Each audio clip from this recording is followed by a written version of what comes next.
Hello there guys, Nico the Shrek here, and today I'm going to go ahead and talk to you guys about some notable games that are going to be coming out for the rest of 2023 here. I know that there's a lot of stuff, including in the indie scene, and I think that kind of deserves its own attention. But we're going to focus on like some AAA titles that will guaranteed be dropping for, the later parts of the year. Um, and then I'm going to try and keep it as chronological order as possible, but bear with me, there might be some discrepancies. Um, so I just wanted to share my thoughts with you guys about some of these games, whether I think they're going to be worth buying. So without any more introduction, I'm not going to waste your time with any other unnecessary information.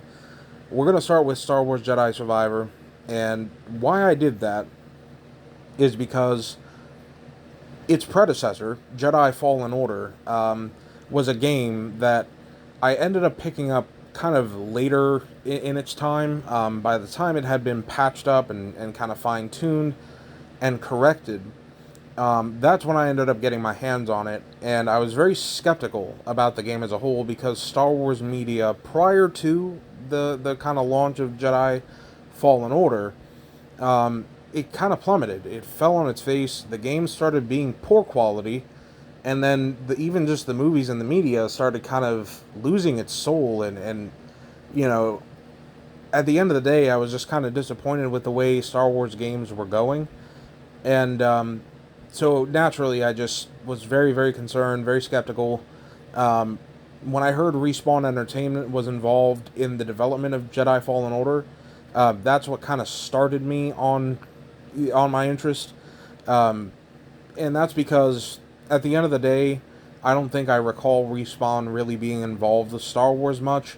But as much as I enjoyed the Titanfall series, I figured it can't hurt for them to kind of give this a chance, a potentially new light, a fresh take on Star Wars games. And lo and behold, Jedi Fallen Order was exactly that. I had a great gaming experience out of it, and I acknowledge that the game had a poor launch and had a lot of game-breaking bugs. So for those people, their experiences were dampered, and it's understandable that they are. There are some people that ended up not playing the game altogether as a result of those bugs, and that's a very unfortunate loss on the part of Respawn. But it's not the consumer's fault in that instance. It's not the gamer's fault. They're just telling you what they think of the game at the time. Some people went back, gave it a second chance. I'm one of the people that dove in for the first time in its most peak tuned, repaired state, and beautiful game, wonderful characters, definitely a lot of like cinematic aspects to it. And even then, outside of it being kind of a cinematic experience, which a lot of games are kind of adopting these days, but outside of that, the gameplay mechanics are very smooth. I gotta say that the visuals were actually kind of nice. They're pretty good. And Jedi Survivor is not looking too shabby either right now. And when you look at the fact that Jedi Survivor was already supposed to be launched by now, and Respawn Entertainment ended up pushing it back for a couple weeks. They said they only needed a few weeks, and that they were going to fine tune the game, make sure it's a good launching experience. That kind of shows to me, it sounds to me like they are kind of heeding the mistakes of the past and acknowledging, listening, paying attention to the community. The community being more patient this time, more willing to kind of let them do their thing, let them fine tune. And I think that the time they're spending to fine tune is going to be well worth it. Like, it's totally going to be worth it. And I appreciate that they're actually doing that as opposed to rushing out the launch, pushing it out as fast as they can. Because it shows to me that they have learned from their mistakes and they want this to be a good game at launch. So with the fine-tuned experience I had with Jedi Fallen Order, I think we're going to get a similar experience with Jedi Survivor. And in that regard, I think I can 100% recommend that you guys at least take a look at buying it. I'm not saying guaranteed, but keep your eye on it. Take a look.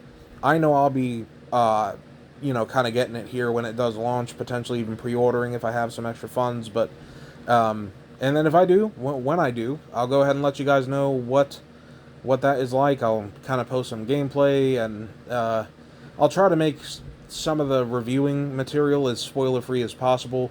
But when it comes to the gameplay itself and like the streaming, I would recommend, if you don't want it spoiled, just don't watch it yet. So in any case, moving on, I will recommend it. I think it will be worth buying, and I'll be getting it myself. So going ahead, moving along to the next title here, and that title is going to be Redfall. Redfall, I don't know, man.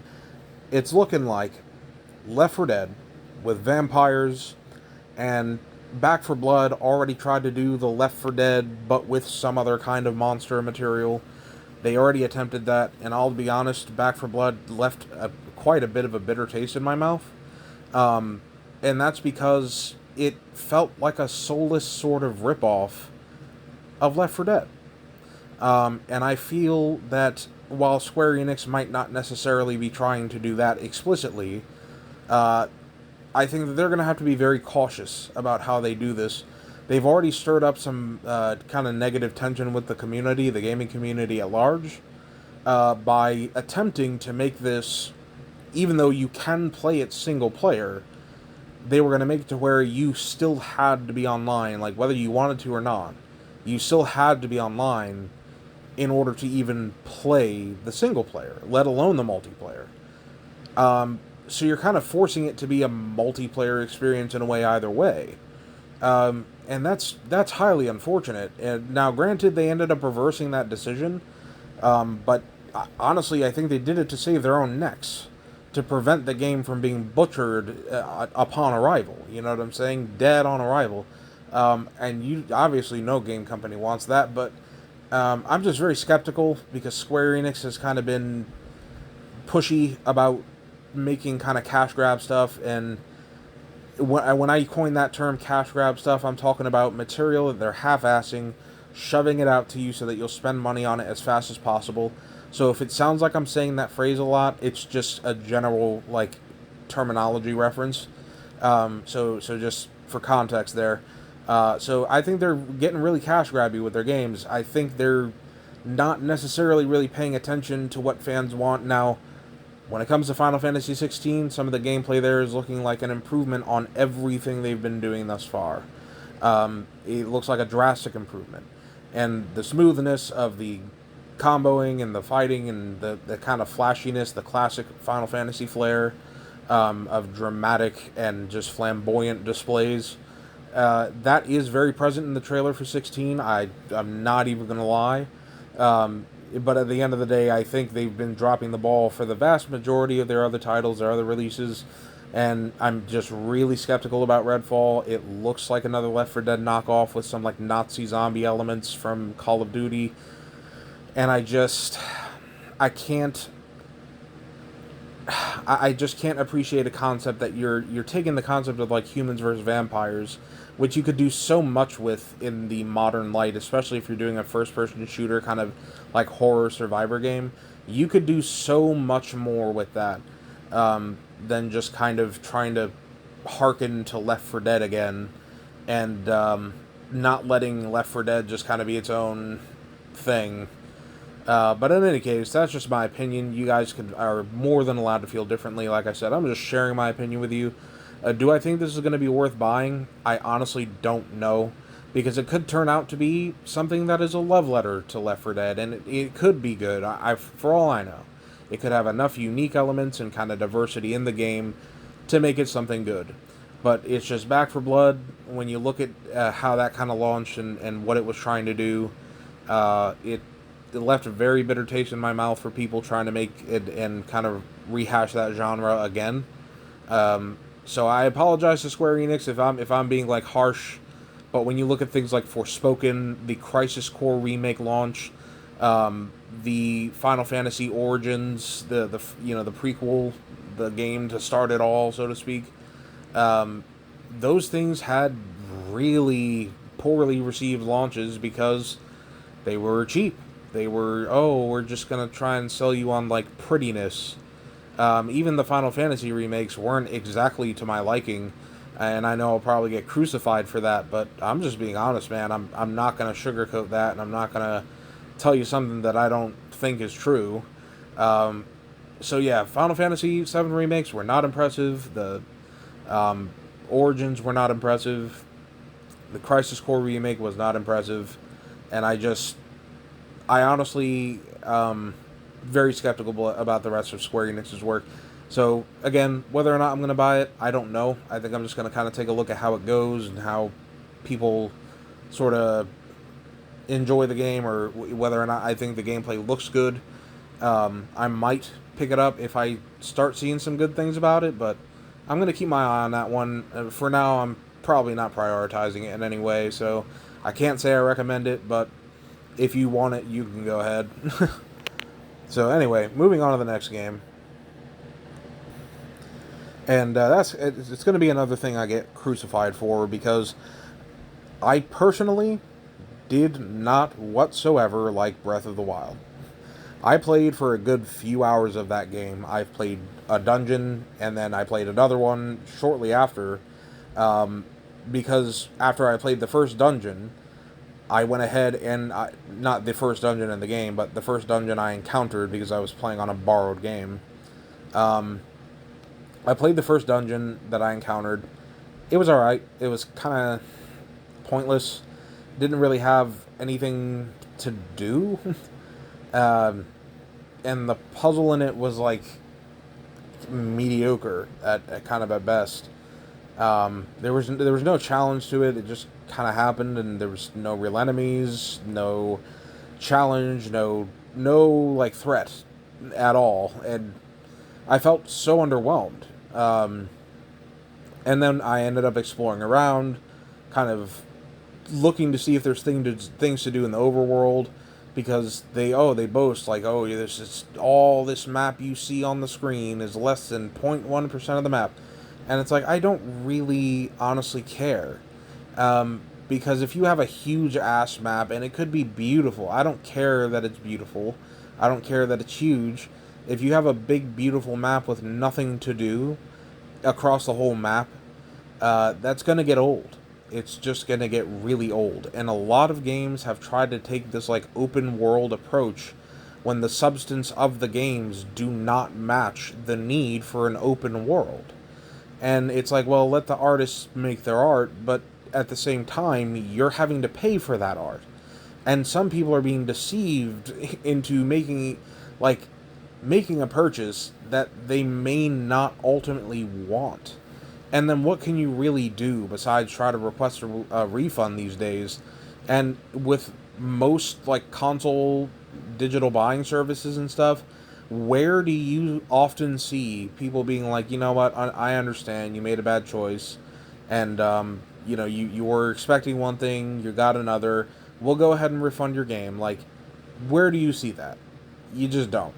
It's not a thing. And with the lack of enjoyment I got from Breath of the Wild, I don't think I would like this one either. Like, I can wait and see if they actually improved on what there is to do in Breath of the Wild, but for the most part, I honestly prefer a more traditional Zelda through and through. My top 3 favorites are Twilight Princess, Wind Waker, and the Ocarina of Time. There's a reason for that.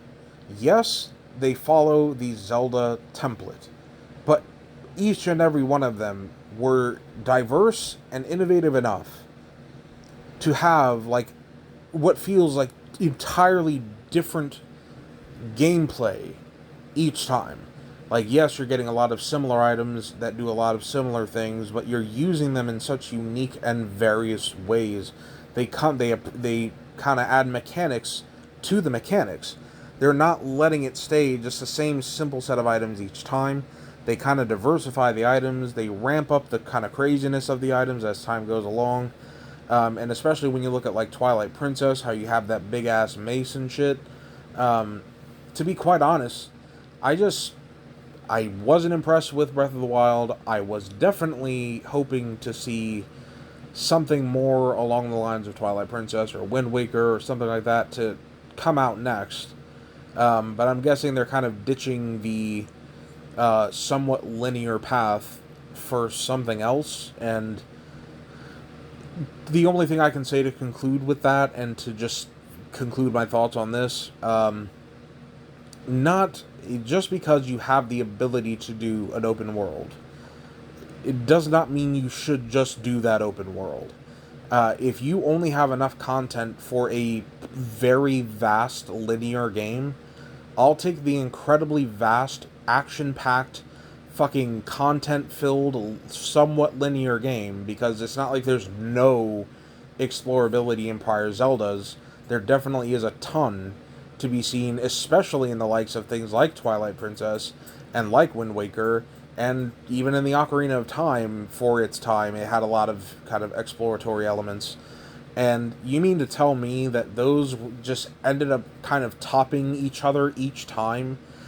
Zelda ended up besting itself title after title after title, and then you just crash and burn on a cash grabby game, and it just with nothing to show for it. Then, oh look, it has Link and it has Zelda and it has, oh look, the Zoras and the Gorons. You remember these guys, right? It just feels so useless and generic, and I did not like it. So am I going to buy this one? No. Do I recommend that somebody buys it? If you're used to the more traditional Zelda types or you prefer it, no. If you liked Breath of the Wild, I would say you're probably going to have a great experience with this game. I'm not even going to lie. If you liked the Breath of the Wild, and I'm not saying that that's a bad thing if you do, it's just my opinion on the game. If you did like the Breath of the Wild, you will love this game, guaranteed. I see all the little kind of details coming together, and I think this is going to be a big one for Zelda enjoyers when it comes to Breath of the Wild. So anyway, moving along. Because of next, we have Star Trek Resurgence. And unlike most of the other recent kind of Star Trek medias, this is a game that's coming out in what seems to be a kind of loving homage to Star Trek as a whole.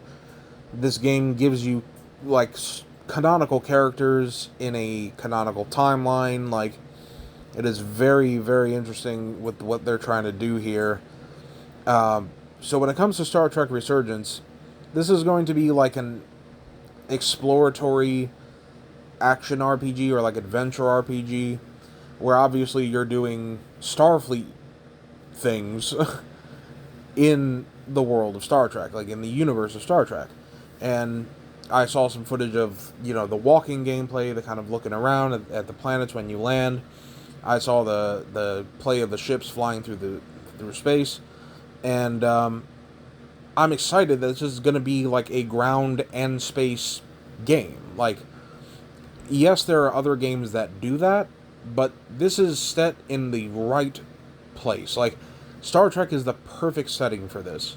And I think that as a medium, Star Trek has had its share of video games, it's had its share of representation in media, but in the modern light, the most recent things about Star Trek to come out when it comes to games are mostly just like mobile games and things that, just seem kind of like a dishonor to the series and to the IP as a whole. But when you look at a game like this, and perhaps even like Star Trek Online, a sort of predecessor in Star Trek gaming, I was about to commit a mortal sin there. When it comes to Star Trek gaming, like, Star Trek Online was probably the peak that ended up happening. And then you have something like this that is going to be the next peak. I genuinely believe that. So I would say I'm going to be getting this game. I'm going to be watching it very closely, of course, because ultimately we don't know what is going to happen until the launch. But I genuinely believe that this is going to be a good game. I believe it's going to be worth picking up, or at least looking into picking up.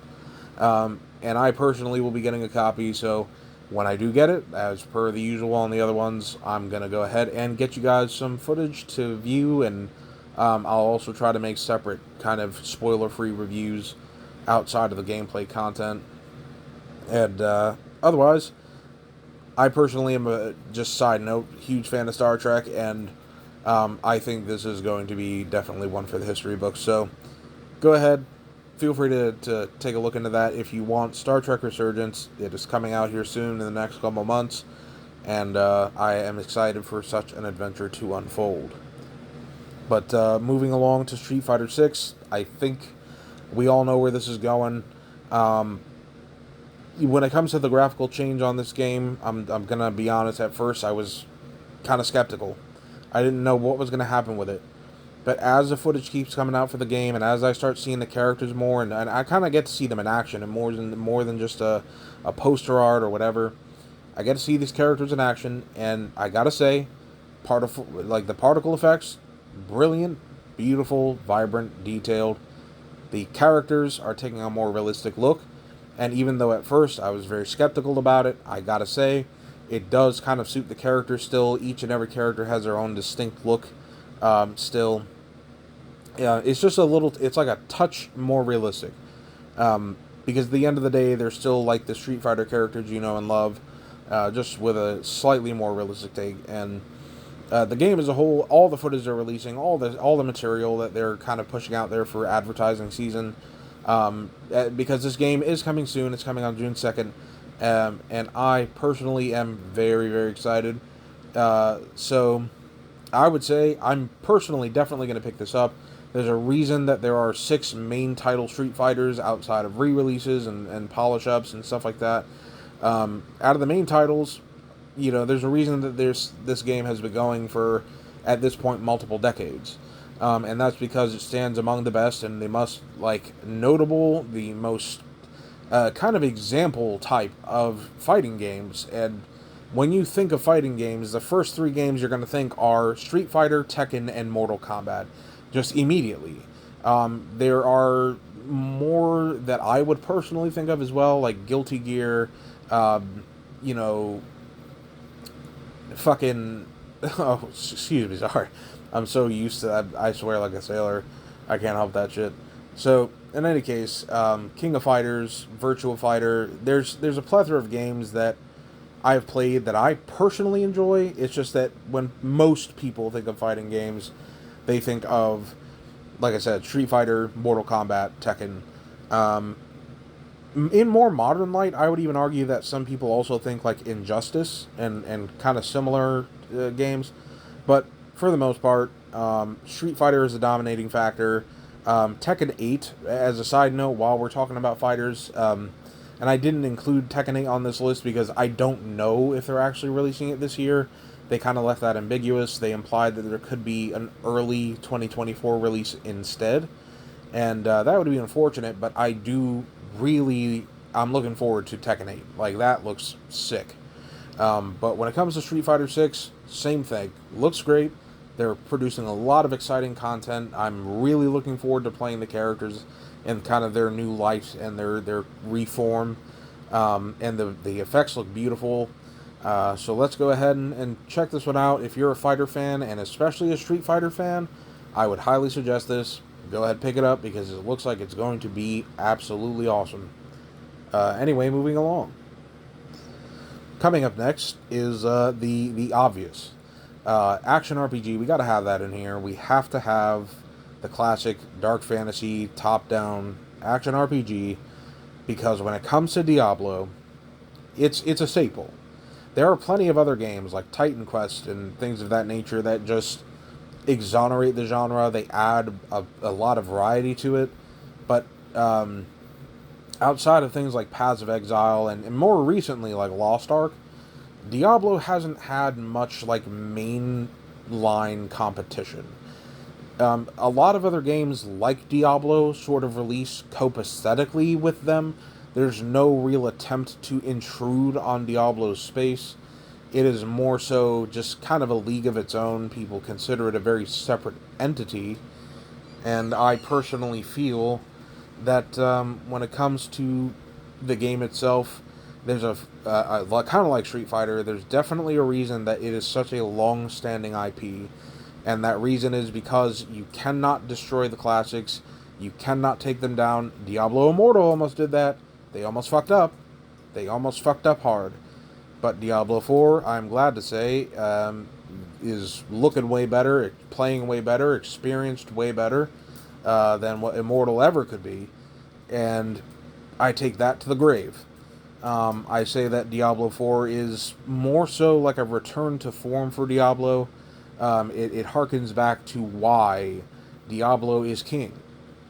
And I personally put Diablo on equal grounds to things like Paths of Exile and Titan Quest, but that's just me personally because of my love of the genre. Most people just default to Diablo being the best. Um, and so I'm just going to say right now, I already pre-ordered this game. Do I recommend you do it? Yes. Because I actually got my hands on this game for the beta, for the weekends they were playing. And my goodness, it was a great game.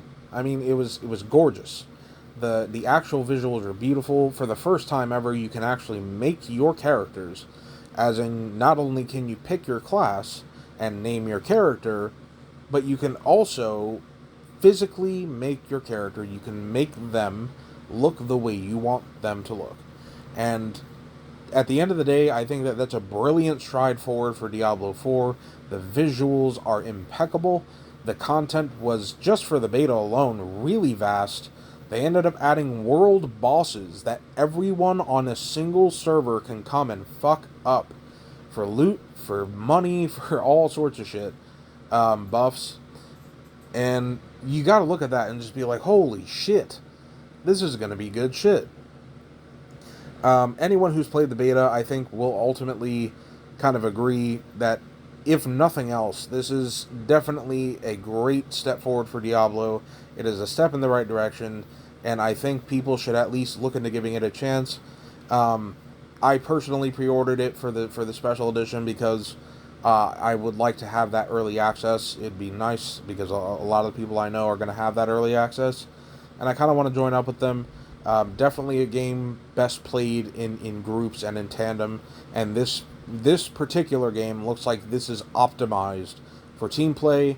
There's no kind of pay elements or kind of weird market elements that you have to worry about. It's just straight up the Diablo experience re-injected into the very modern light, the polish of a modern game engine and lighting, dynamic lighting, all that stuff packed into the beautiful Diablo experience. So definitely picking this one up. I recommend it for you guys too. Moving right along. All right, and then on this next one we have Final Fantasy 16. Obvious Square Enix development there, and for as a fun fact for those who did not know, Final Fantasy is actually titled the way it is because at the time the company once known as Squaresoft went ahead and they made other games, started failing as a company, developed the first Final Fantasy as their last game, their last goodbye to the studio and to their production. And as you can tell, the irony is that this was the series that saved Squaresoft and allowed the company to continue making games. If it was not for Final Fantasy, what was supposed to be their last game, if it wasn't for that final effort on their end, we wouldn't have the games we have today, and Squaresoft as a company would not exist. So just keep that in mind as any fan would want to give the series its appreciation for what it is. We've seen the good, we've seen the bad, we've seen the ugly, we've seen all of the best and all of the worst. Probably the most consistently amazing thing about Final Fantasy is the musical tracks. They have always been fantastic, always well written, and always some of the catchiest tunes you will ever hear in a video game.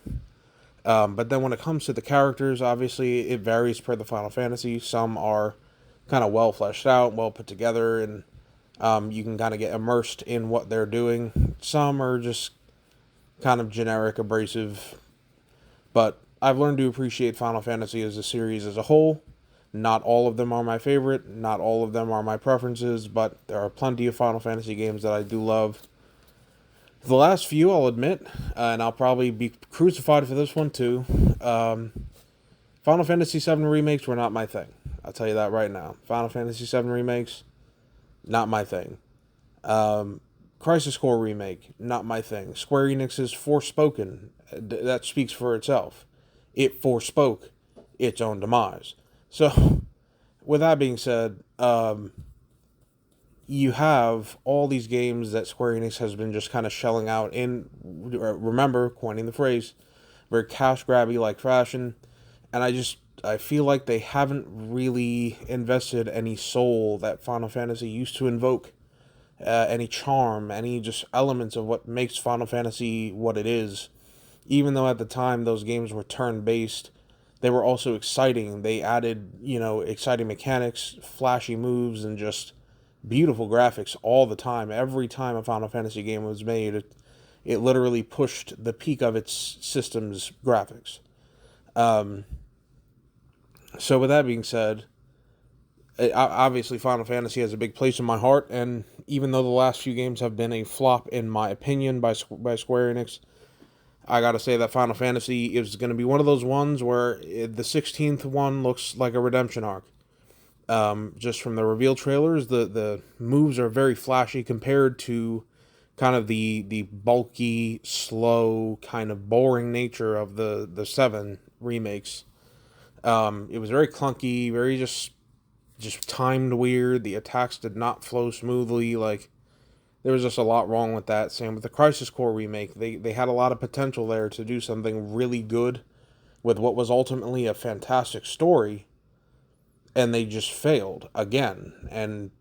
But 16 looks like something different, like the Final Fantasy Origins, Forspoken, all that just kind of gets pushed out of the way when you look at the trailer gameplay and stuff for Final Fantasy 16. I think it sort of elevates the mood, it elevates the smoothness and the gameplay, the fluidity of what you're doing. I think it took what 15 did and expanded upon it, and I appreciate that about the game. So when it comes to Final Fantasy 16, I'm definitely highly interested and leaning more towards the notion of it'll probably be worth getting, but this is one I'm going to want to keep my eye on as it continues and before it releases. And then if I end up getting my hands on it right away, I'm going to go ahead and let you guys know as always. I might wait to see kind of what happens with the game to see if it's worth picking up personally. Just because when I do play games, I don't just play them for YouTube. I know there's a lot of gamers that just try to scramble to play the most popular thing and just get views, but as you guys can tell on my channel, it is very much just what I want to do. And if you guys want to hang out and chill and see it, cool. If not, that's okay. So I might pick it up, I might not. I probably just going to wait to see if I'd rather play it myself. And if I would rather play it, you guys will end up sharing in that experience as always. So there's no worries. In any case, moving on to the next one. But some final thoughts here. I think it's going to be interesting for Final Fantasy 16. Like, definitely keep your eyes on that one. So moving along. We're coming up to our last couple. This next one is Lord of the Rings Gollum. It's like, oh, what? Is that really a thing? Yes. It's a game that is actually factually coming out. It has been in development for a while. It was delayed for the longest time. It almost got to the point where people thought it was canceled straight out. And I was one of those people. But lo and behold, they recently sprung back from out of the darkness, like Gollum would in your nightmares. And, they went ahead and they dropped that this was going to be factually releasing.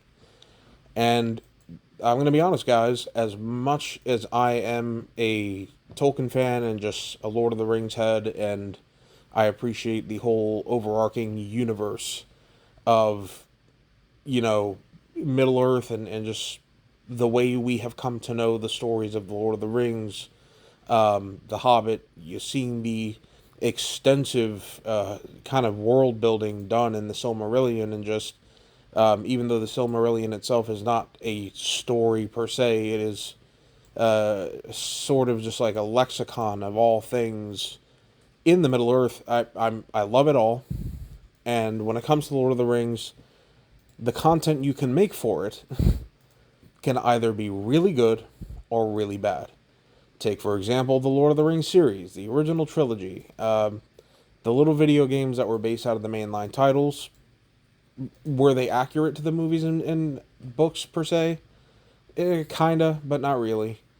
But were they fun games? And that's the important question there. Yes, they were. They were very fun little action, linear action games, in my opinion.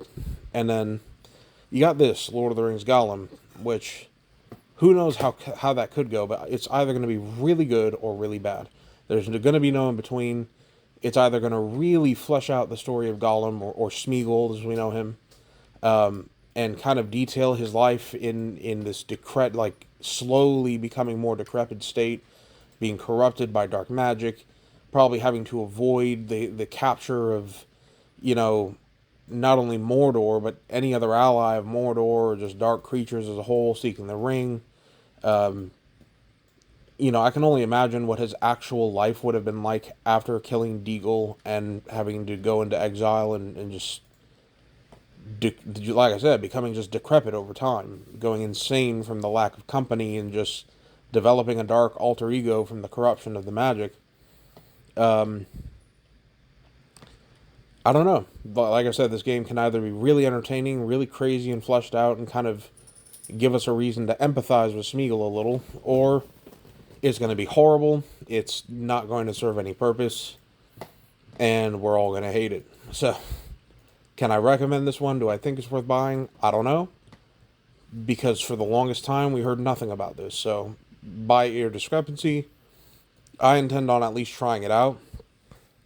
If nothing else, I'll wait to see some gameplay, see if it's worth my time, and then maybe catch it on sale. So it's not necessarily a priority game, but I am very interested to see how it turns out, whether that's good or bad. Because I feel like if it's bad, I can at least make fun of it. But if it's good, I can get a pleasant experience out of it. So, win-win for me. Anyway, on to the next one. Heading up on our last ones here, folks. Alright, second to last, we got Baldur's Gate 3.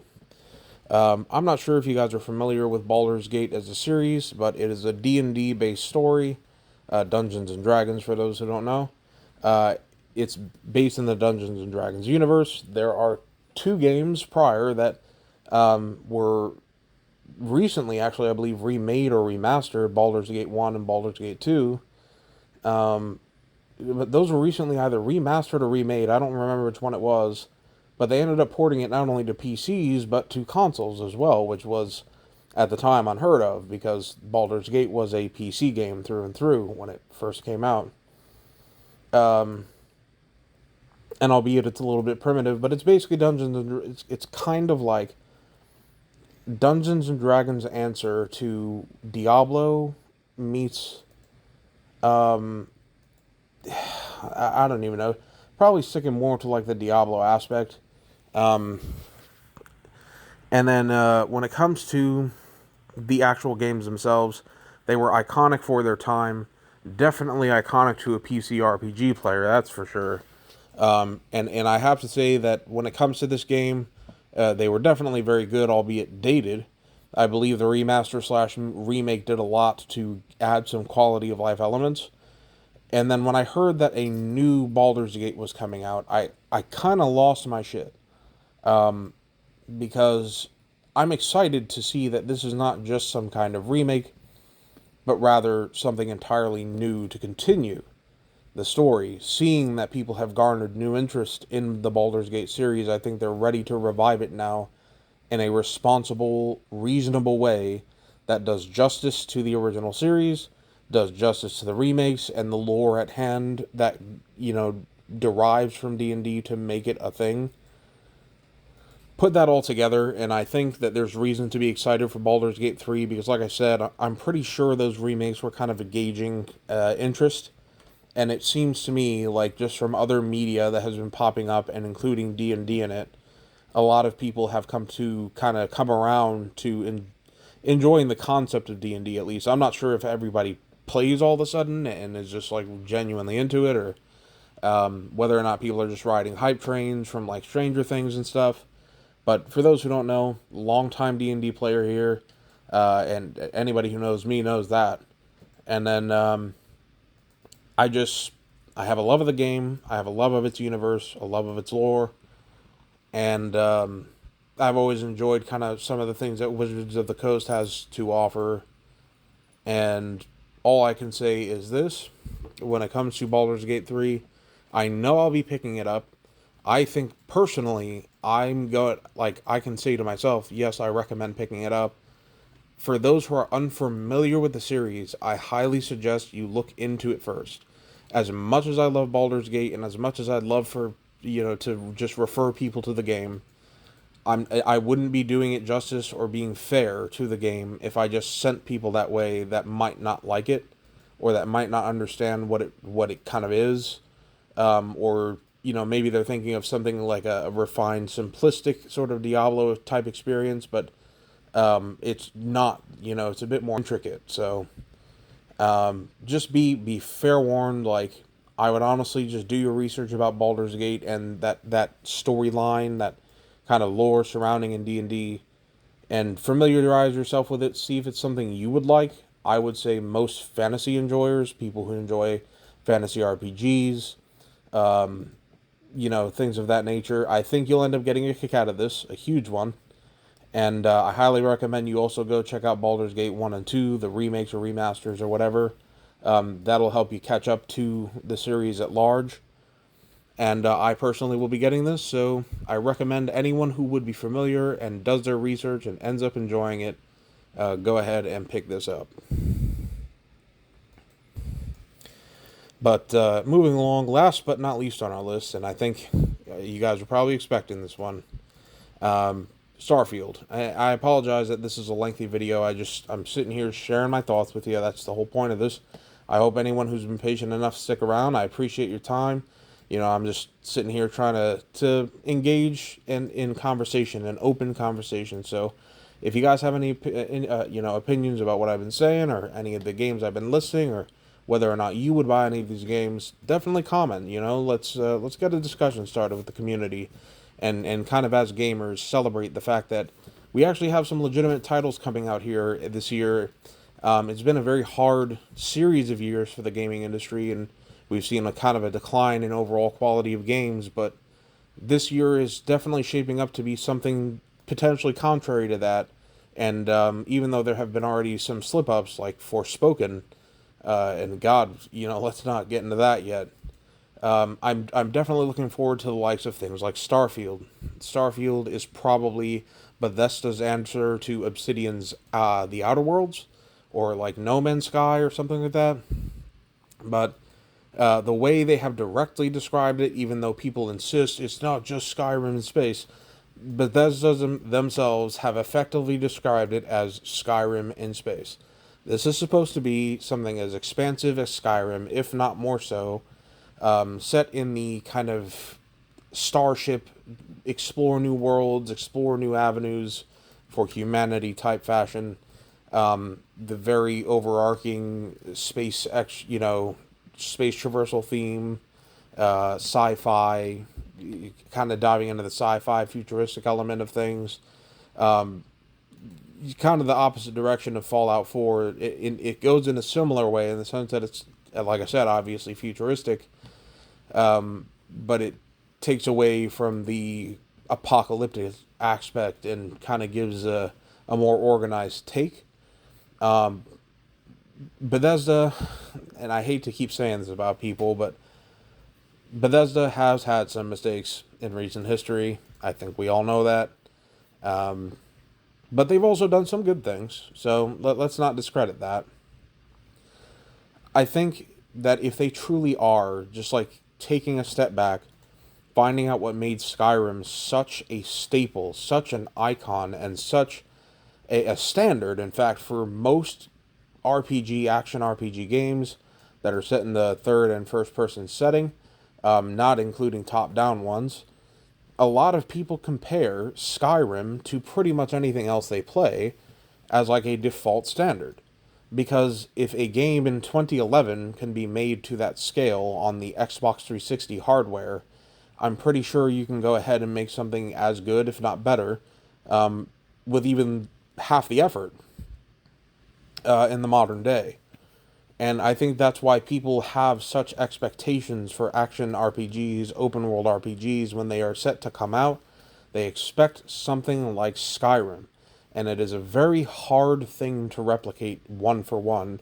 It's a very hard thing to kind of master, But what I think they're going to do is take that, kind of give this platform in a different setting, in a different time frame, for something new for the fans to enjoy, to indulge in, digest, potentially even spend hundreds of hours in. If what they're claiming is true about explorability, the ability to go to different planets, fly and land on your own, like, if all of that is true, it could make for one of the most immersive experiences that Bethesda has ever made, and it also could make for one hell of an hour dump. And I'm talking about you'll be spending hundreds of hours doing just whatever it is you need to do. If, like I said, if the scale of what they're saying is true, do I recommend buying Starfield? Once again, it's one of those things where we haven't seen too much about it, and I would prefer to keep an eye on it myself. Although I'm confident enough that Bethesda has learned their lesson about prior releases, is taking their time with this one for a reason. They're kind of making sure this is delicately fleshed out and not releasing too much detail. They're really sticking to their guns about, like, making sure this experience is fresh for everyone. And to me, that, like, normally you might think that's a bad thing in a game, but for me, it's good. I think Bethesda's doing the right thing by not being overly flashy, not being overly revealing, because you don't want to set the wrong expectations. You want people to just let it come out and let them see for themselves. And I think that they're doing the right thing here in encapsulating that, kind of having that good spiritedness kind of going into it, and letting the fans kind of just enjoy the fact that it's going to be coming out. I appreciate Bethesda for just not being, like I said, not too flashy, not too revealing. And I definitely would recommend that if you're going to get an RPG of this current generation, and it's going to be a new one, you might want to look at getting Starfield for sure to add to the collection. So that about concludes it for my thoughts on some upcoming titles. I mean, there's quite a few. That's just a handful of them. But you can go ahead and dig in for yourself, all the individuals and specifics and indie titles and all that stuff. I might even do a whole nother video for indie titles just like this, in the kind of sit-down setting, just talking, enjoying the community, you reaching out to you guys. If you want to see more like this, where it's like a podcast setting, where we're going over just some information, sharing thoughts, exchanging information as a community, feel free to let me know, and I can start doing stuff like this as opposed to just, video game content specifically. But I am still going to be playing games for you guys, and, like I said, some of these major titles here I intend on picking up as they come along. So I'll have that information available for you as much as I can. I'll update you on release dates if I hear something new. Anything like that, I'll keep you guys as up to date as possible. Till then, you guys be safe, you have a good one, and obviously, I will see you around in either the next video or wherever the hell you guys end up next. Doesn't have to be my videos. Either way, enjoy yourselves, be careful, and I will see you all later. Thank you.